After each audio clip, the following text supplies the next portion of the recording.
نفس روحنا ودمنا، قلبنا بيرتاح هوام للي فعلا زينا. الكلام نفس الكلام، حتى نفس الاهتمام، عشرة مش ممكن تهون يوم من الأيام. حتى لوننا وشكلنا يعني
Bismillahirrahmanirrahim. Assalamualaikum warahmatullahi wabarakatuh.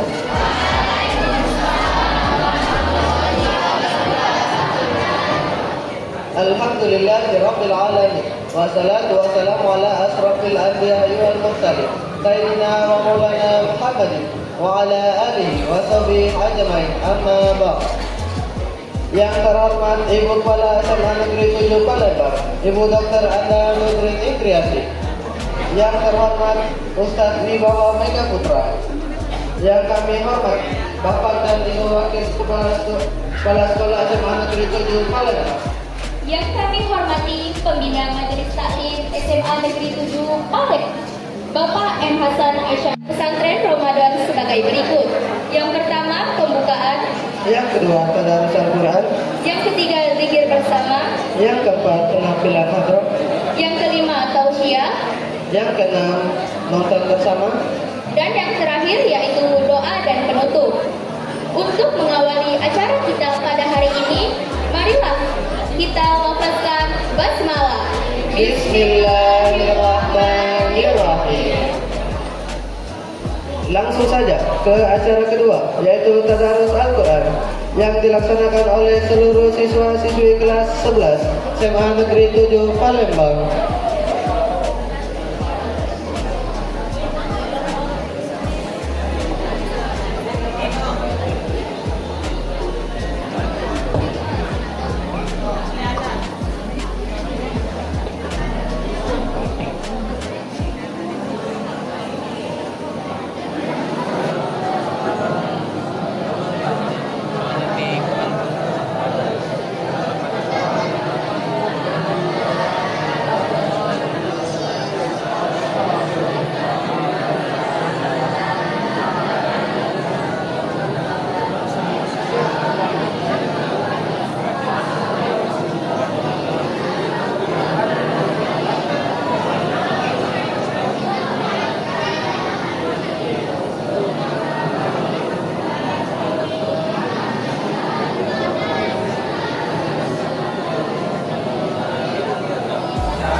Dua, puasa mengajarkan kita untuk sabar, untuk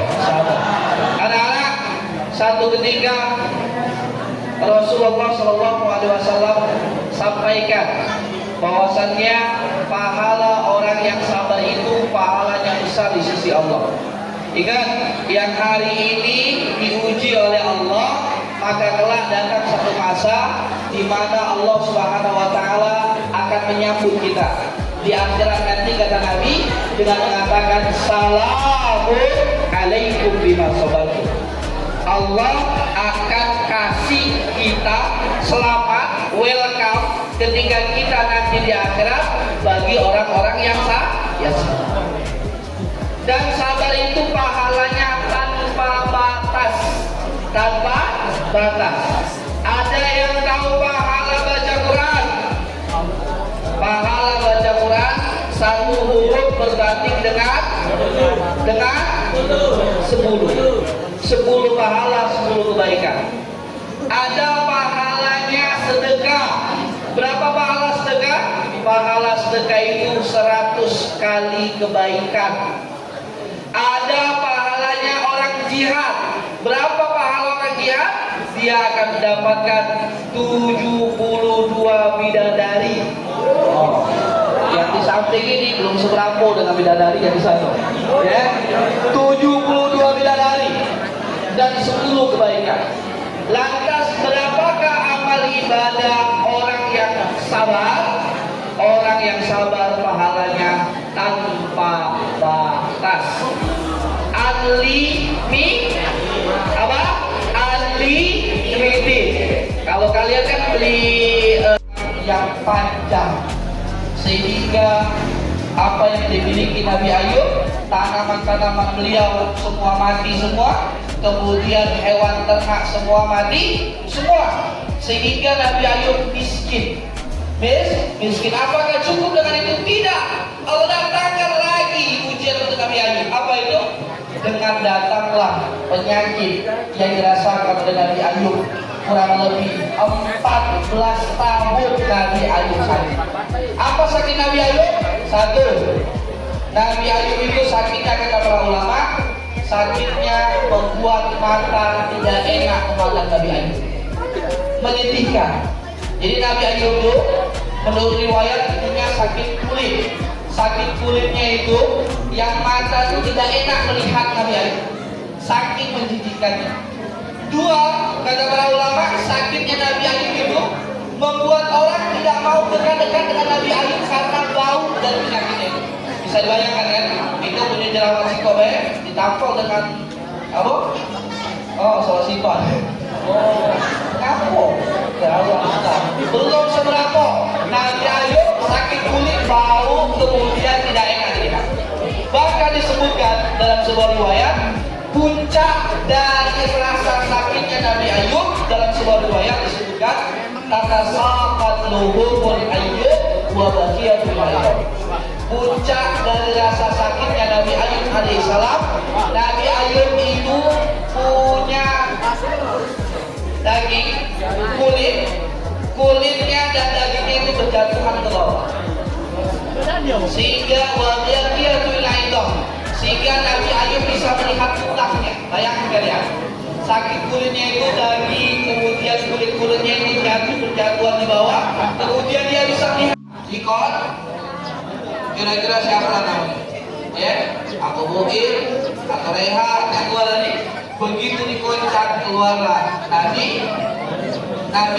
Yunus. Keluar, dikoncang lagi Nabi Yunus. Tidak mungkin kita buang ustaz kita, tidak mungkin kita buang Nabi Yunus ini dari perahu kita ini. Maka dikoncanglah berkali-kali sampai akhirnya tetap Nabi Yunus alaihi salam. Maka Nabi Yunus terlempar dari perahu, kemudian kata para ulama tidak ada yang menderita kala itu kecuali Nabi Yunus alaihi salam. Kenapa? Karena beliau merasakan 3 kegelapan. 1, kegelapan di malam hari. 2, kegelapan di dalam lautan. Dan 3, kegelapan di dalam perut ikan. Anak-anak, ujian-ujian yang demikian ini menyadarkan kepada kita tentang apa? 1, orang beriman itu mesti diuji. Kadang kita merasa, Ustaz, apa aku tidak sholat, jadi ujian banyak, ya tidak cukup. Uang yang beriman pun akan diuji. Dia beriman, tak beriman akan diuji. Ada pula yang dia diuji bukan sesuatu yang sifatnya tidak enak saja, sakit-sakit saja. Ada pula yang diuji dengan kesenangan. Wa balawnahum bil hasanah. Mereka diuji dengan kesenangan. Siapa itu? Nabi Yusuf alaihi salam. Nabi Yusuf itu adalah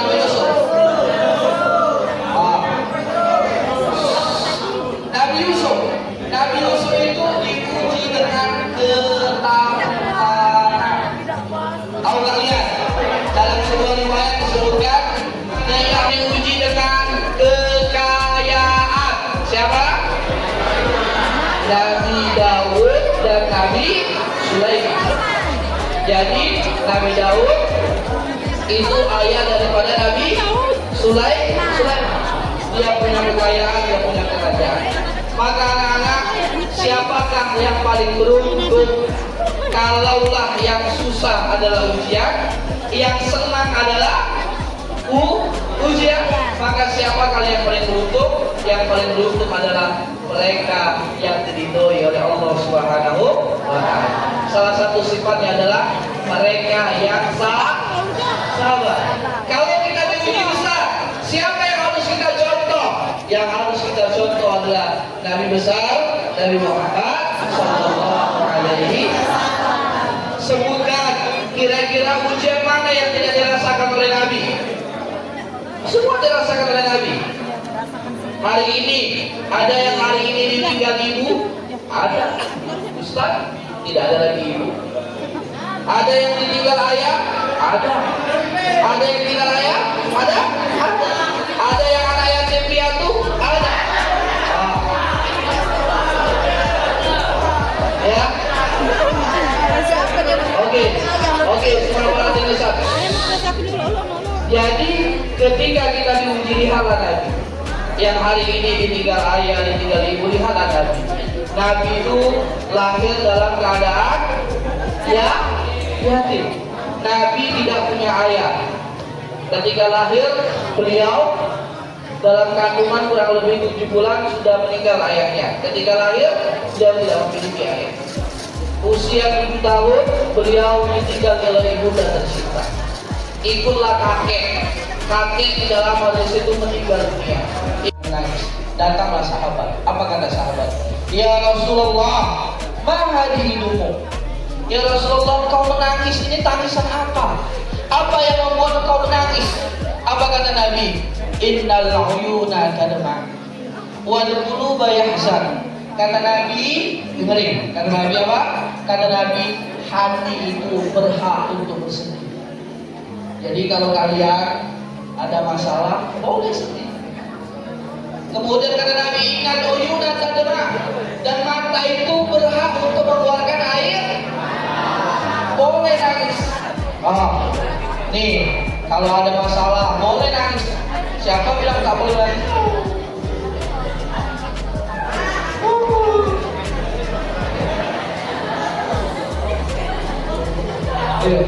Boleh nangis. Boleh, tidak ada larangannya. Termasuk kalau ayah kita meninggal dunia, ibu yang meninggal juga boleh. Boleh menangis kata Nabi. Yang tidak boleh itu apa kata Nabi? Dengerin. Kalau kita kena musibah, kena masalah, kena orang tua kita meninggal, saudara kita meninggal, siapapun yang meninggal, boleh nangis. Satu yang tak boleh kita lakukan adalah menyebutkan atau mengeluarkan kata-kata yang tidak diridhoi oleh Allah Subhanahu wa Ta'ala. Contoh, Rehan, umpamanya Rehan, karena Ustaz tahunya Rehan dari Rehan meninggal, misal Rehan tahu banyak contoh biar paham Rehan meninggal, datang Boim, jadi Boim, bagaimana orang? Kamu bawa ke puskesmas, artinya Rehan. Cuma kamu bawa ke rumah sakit muslim, tidak mati Rehan.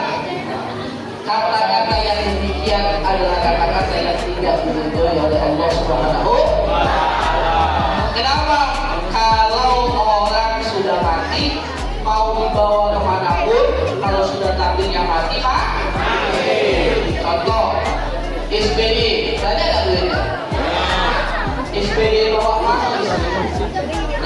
sakit di Singapura, rumah sakit terbaik dan termahal. Kira-kira mati tidak? Itulah yang disebut dengan takdir. Jadi takdir demikian. Ya, takdir itu mati itu adalah takdir. Tidak boleh kita mengatakan ya Allah, kamu lah bapakku mati, kamu lah bapak gue yang mati. Ini kurang ajar. Walaupun bapaknya tidak boleh mengatakan itu. Itu adalah perkataan yang tidak diridhoi oleh Allah Subhanahu. Ya, termasuk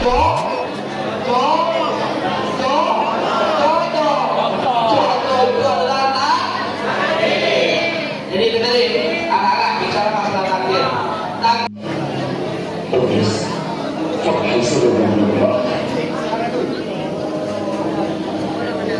إذا أردت التملص من راحة به الله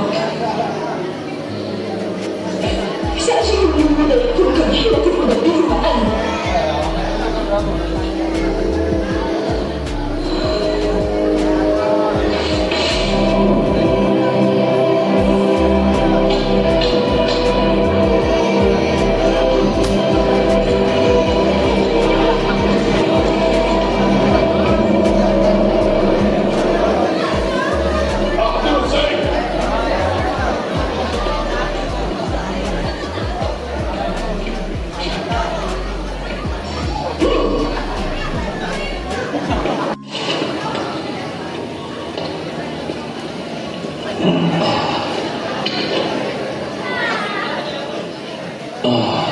لوط اخرج ولكن إنها مشيئة الله. اخرج معهم سأكون بخير.